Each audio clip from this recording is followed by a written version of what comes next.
হৃদয়ের সামনে যেন বল ফেলার জায়গায় খুঁজে পাচ্ছিলেন না বোলাররা। এই বলটাই দেখুন, নাসুমের লেন্থে করা বলটা একেবারে স্লক সুইপ, আর বল গিয়ে পড়ল গ্যালারির 2 তলায়। সেখান থেকে বল আনতে যেন খানিকটা সময় লাগবে বইকি, কিন্তু খেলা তখন থামিয়ে রাখার জো নেই। বল তখন খুঁজতে চলে গেছে আর নতুন বল দিয়ে আবারও খেলা, আর সেই বলেই আবারও চার্জ করে বসলেন তৌহিদ হৃদয়, যেন কোনো ছাড় নেই। মিরপুর শেরেবাংলা জাতীয় স্টেডিয়ামে ভারতের বিপক্ষে টি-20 সিরিজকে কেন্দ্র করে সাদা বলের ক্রিকেটারদের নিয়ে আলাদা করে অনুশীলন, আর সেই জায়গাটাতে তৌহিদ হৃদয় বল বারবারই এভাবে গ্যালারিতে পাঠিয়েছেন। গ্যালারি থেকে ততক্ষণে মাঠের স্টাফরা বল খুঁজতেই ব্যস্ত।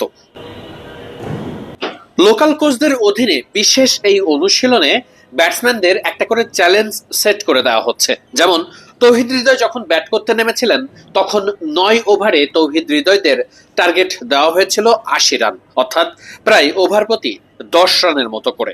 তৌহিদ হৃদয় সেটা কমপ্লিট করেছেন 8 ওভারের একটু বেশি সময় নিয়ে। অর্থাৎ তৌহিদ হৃদয় নিজে যখন উইকেটে থাকেন তখন যে কোনো ধরনের উইকেটে যে ওভার প্রতি 10 রান নেওয়াটা খুবই সহজ, সেটা প্রমাণিত।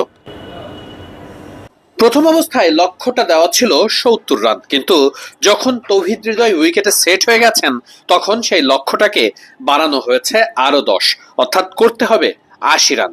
তৌহিদ হৃদয় সেটাকে অ্যাকসেপ্ট করেছেন।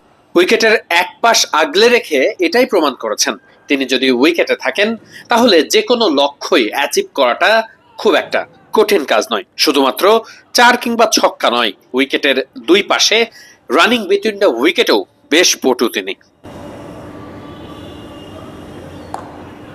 তানজিম সাকিবের স্লোয়ার করা এই বলটা ঠিক যেভাবে জায়গা বানিয়ে তৌহিদ হৃদয় একেবারে স্কয়ার লেগ অঞ্চলে দারুণ একটা ছক্কা হাঁকালেন, তা রীতিমতো চোখে লেগে থাকার মতো।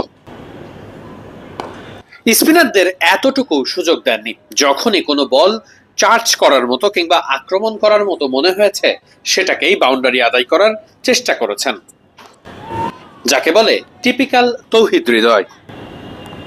ভারতের বিপক্ষে টি-20 সিরিজে বাংলাদেশ দলকে ভালো করতে হলে খুব সুনিশ্চিতভাবেই তৌহিদ হৃদয়কে ভালো করতে হবে, আর তাই তো মিডল অর্ডারে তৌহিদ হৃদয় যাতে ভালো করতে পারেন সেই প্রস্তুতির অংশ হিসাবে মিরপুরে চলছে বিশেষ অনুশীলন।